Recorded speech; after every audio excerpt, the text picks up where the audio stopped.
Apa itu psikologi pendidikan? Psikologi pendidikan merupakan ilmu psikologi yang mempelajari mengenai perilaku manusia dalam proses pembelajaran. Yang dimaksudkan di sini adalah untuk memberikan pengaruh dalam proses pembelajaran dengan memperhatikan respon kejiwaan dan tingkah laku anak didik. Situasi pergaulan pendidikan adalah hubungan antara dua pihak yang mempunyai tujuan untuk mempengaruhi peserta didik agar berkembang menuju kedewasaan. Proses pendidikan berlangsung antara pendidik dan anak didik dalam bentuk pergaulan. Pergaulan itu tidak selalu dalam bentuk tatap muka, bisa juga melalui telepon, televisi, dan media lainnya.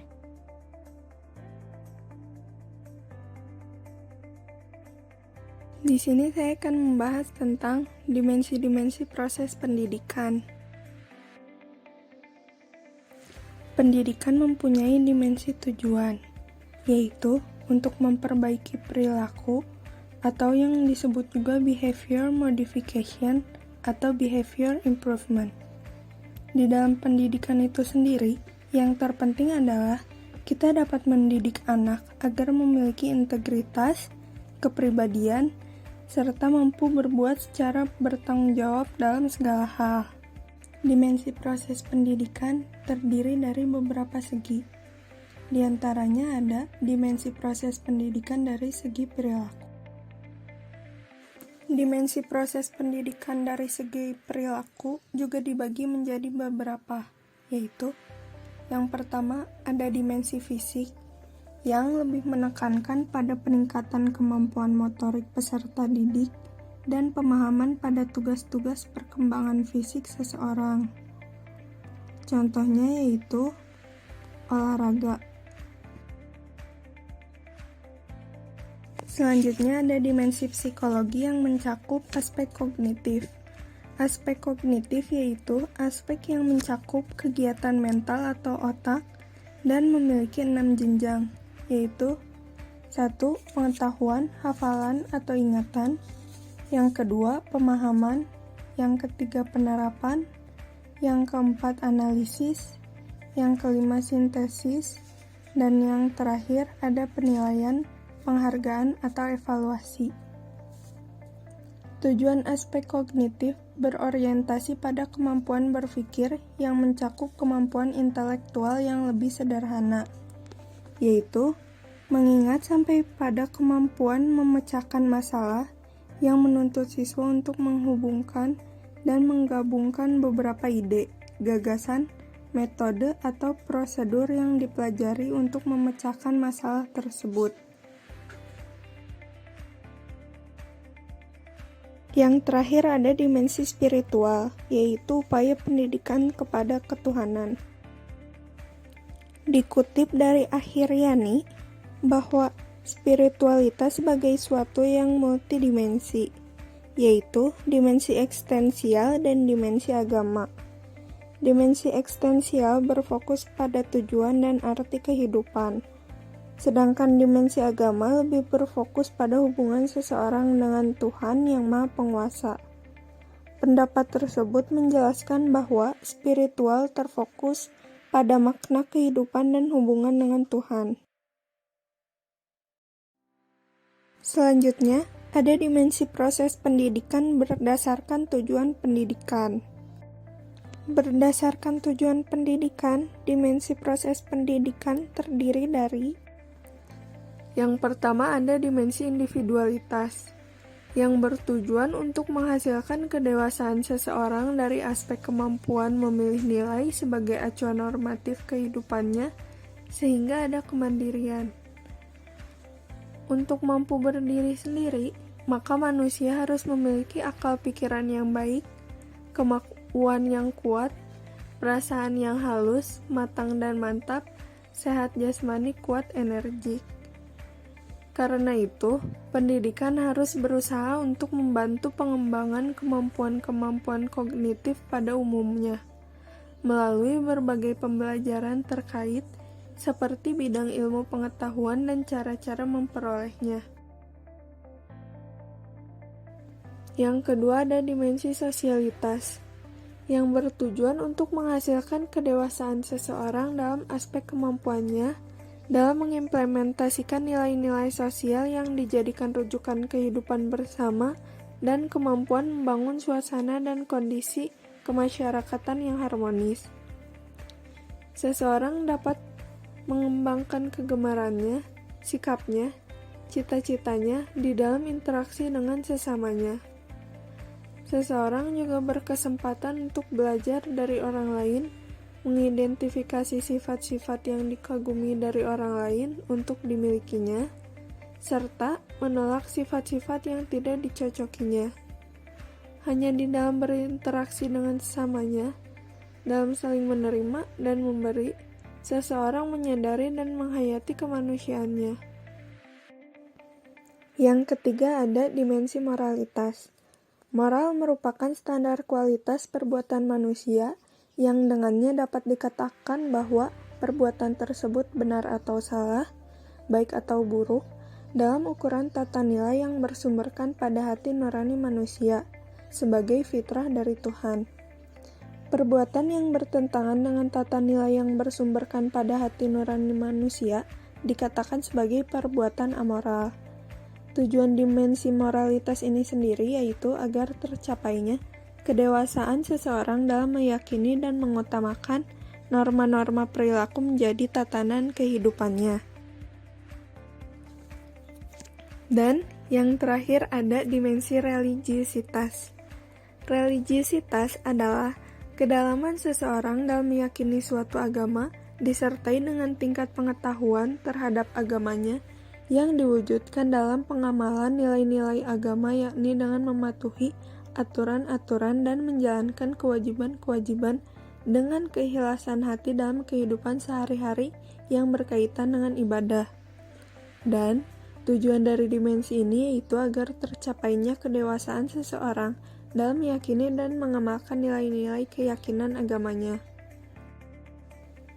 Sebagai kesimpulan, proses pendidikan dapat berlangsung dalam berbagai jenis dimensi perilaku dan menyangkut aspek kognitif yang sebagian besar dilakukan di sekolah secara afektif dan religius, dan kepribadian yang utuh dan kata hati lebih banyak dilakukan di keluarga. Adapun keterampilan yang lebih banyak melibatkan aspek fisik, baik keterampilan tangan, kaki, tubuh, dan gabungan dari seluruh koordinasi tubuh itu. Tugas-tugas pokok perkembangan. The sense of trust, kemampuan mempercayai. The sense of autonomy, kemampuan berdiri sendiri. The sense of initiative, kemampuan berprasangka.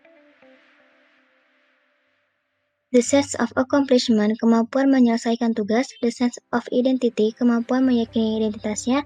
Dan yang terakhir, tahap kedewasaan.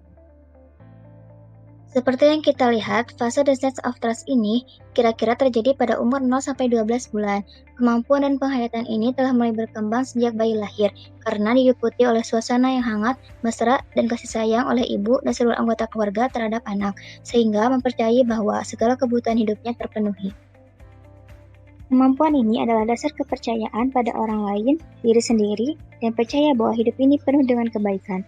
Anak yang tidak dapat mengembangkan kemampuan ini akan menghadapi kesulitan dalam hidup, kurang dapat menghayati kebaikan dan kebahagiaan hidup, mudah gelisah, akan merasa kurang disayangi, dan kurang mempercayai diri sendiri maupun orang lain. Selanjutnya, tahap the sense of autonomy, kemampuan berdiri sendiri, kira-kira umur 1,5-3 tahun.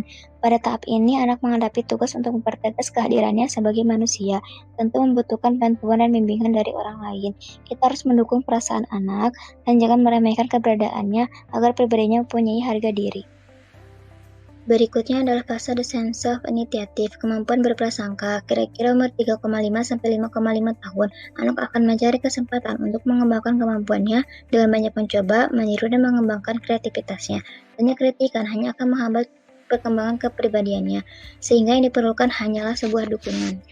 Selanjutnya, fase the sense of accomplishment, kemampuan menyelesaikan tugas. Kira-kira umur 6-12 tahun. Ini dapat disebut umur sekolah. Anak akan tampak rajin dan aktif, oleh karena itu tidak boleh gagal dalam sekolahnya. Ia harus dapat memperoleh kepuasan karena ia telah berhasil, dan dasar keberhasilan ini akan memperkuat perkembangan kepribadiannya. Berikutnya fase the sense of identity, kira-kira umur 12-18 tahun, atau bisa disebut fase remaja. Dalam mencari keseimbangan untuk dirinya, mereka terus mencoba berbagai peran yang sesuai dengan kepribadiannya. Pada umumnya, kesadaran akan identitas berkembang dari penilaian oleh kelompoknya, orang tua, dan oleh dirinya sendiri. Dan yang terakhir ada tahap kedewasaan. Yang pertama, intimasi atau keakraban, merupakan ciri yang penting pada periode dewasa yang memperlihatkan kedekatan kepada lain jenis, persahabatan, kepemimpinan, kasih sayang, cinta, perjuangan, persaingan, dan cita-cita. Yang kedua ada generativity, kemampuan mengurus adalah ciri menunjukkan seseorang mampu mengurusi orang lain, baik terhadap keluarga maupun masyarakat, sehingga mampu membentuk keluarga seperti suami maupun mengurusi istri, atau sebaliknya dan terhadap anak-anaknya. Dan yang terakhir integriti atau integritas kepribadian, merupakan tingkat kedewasaan yang penuh tanggung jawab, yang dapat menerima dirinya dan orang lain, memiliki rasa sayang terhadap sesama manusia, memiliki harga diri yang tinggi, memiliki pandangan yang objektif, serta memiliki kejiwaan yang stabil dan autentik.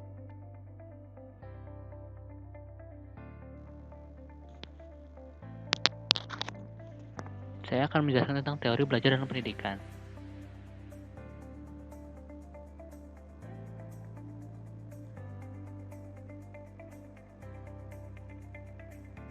Teori-teori belajar dibagi menjadi 3. Yang pertama adalah teori kognitif.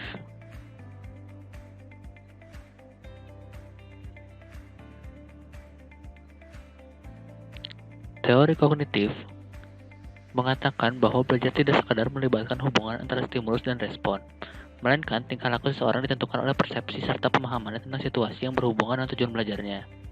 Teori kognitif juga menekankan bahwa bagian-bagian dari situasi saling berhubungan dengan seluruh konteks situasi tersebut.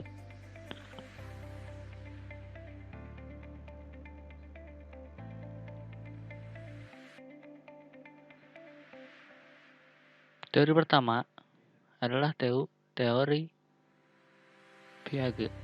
Piaget adalah merupakan salah satu orang tokoh. Ia terkenal tentang teori tahapan perkembangan individu. Yang kedua, menurut Brunner, ia menyampaikan teori free discovery learning, yaitu memberikan kesempatan kepada siswa untuk menemukan suatu konsep. Yang ketiga, teori Ausubel. Menurutnya, belajar seharusnya merupakan asimilasi yang bermakna bagi mahasiswa. Yang kedua, ada teori behavioristik. Menurut teori ini, belajar adalah perubahan tingkah laku akibat adanya interaksi antara stimulus dan respon. Yang pertama,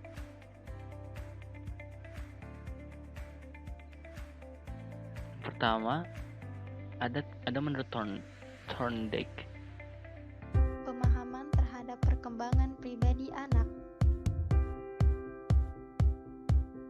Pemahaman terhadap perkembangan pribadi anak tidak hanya dengan observasi dan eksperimen, tetapi juga dapat dilakukan dengan introspeksi dan empati.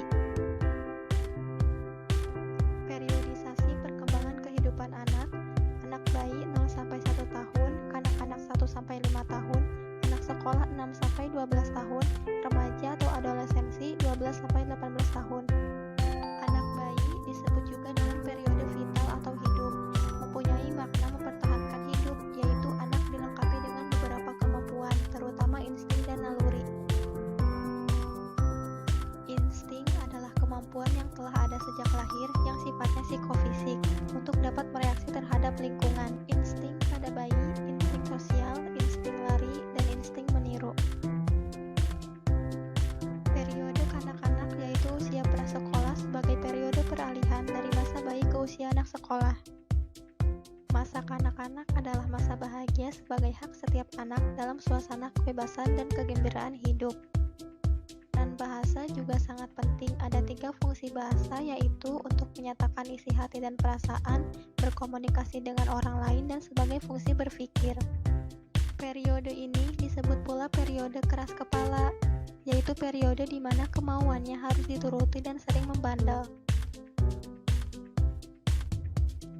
Anak sekolah merupakan periode intelektual karena sebagian besar waktu digunakan untuk pengembangan kemampuan intelektualnya. Pada umur ini mudah diberi tugas untuk dilaksanakan, dan apabila Apabila lingkungannya penuh pengertian, akan mudah untuk belajar kebiasaan. Apabila pada usia ini terjadi kesalahan pendidikan, akan timbul berbagai masalah perilaku. Oleh karena itu, perlu diteliti latar belakang kehidupan anak. Masa remaja, pubertas, dan adolescensi merupakan periode sosial karena mempunyai minat terhadap hal-hal kemasyarakatan dan sedang hidup dalam ikatan organisasi. Dalam perkembangan moralnya, pada masa ini anak mulai mengenal nilai rohani, seperti nilai kebenaran, keadilan, kebaikan, keindahan, dan ketuhanan. Pubertas adalah periode antara 12-15 tahun, sesudah itu tiba waktu adolescensi yang dapat dilanjutkan sampai umur 21 tahun. Jenis-jenis upaya pendidikan. Upaya pendidikan adalah suatu cara usaha pendidikan untuk membimbing anak mencapai kedewasaannya. 4 hal yang berhubungan dengan dilaksanakannya upaya pendidikan. Untuk mencapai suatu tujuan pendidikan, dapat dilakukan dengan membatasi tujuan-tujuan pendidikan yang terbagi menjadi beberapa jenis tujuan, yaitu tujuan umum, tujuan khusus, tujuan insidental, tujuan sementara, tujuan tidak lengkap, dan tujuan intermediate. 2. Dihubungkan dengan siapa yang mempergunakan upaya itu. Walaupun upaya itu jelas tujuannya, belum tentu seseorang dapat memakainya secara efektif. 3. Dihubungkan dengan cara atau bentuk upaya yang dipergunakan. 4. Bagaimana efeknya terhadap anak. Dalam menerapkan upaya pendidikan, pendidik harus memperhatikan sifat khusus dari kondisi dan situasi khusus anak pada suatu saat secara konkret.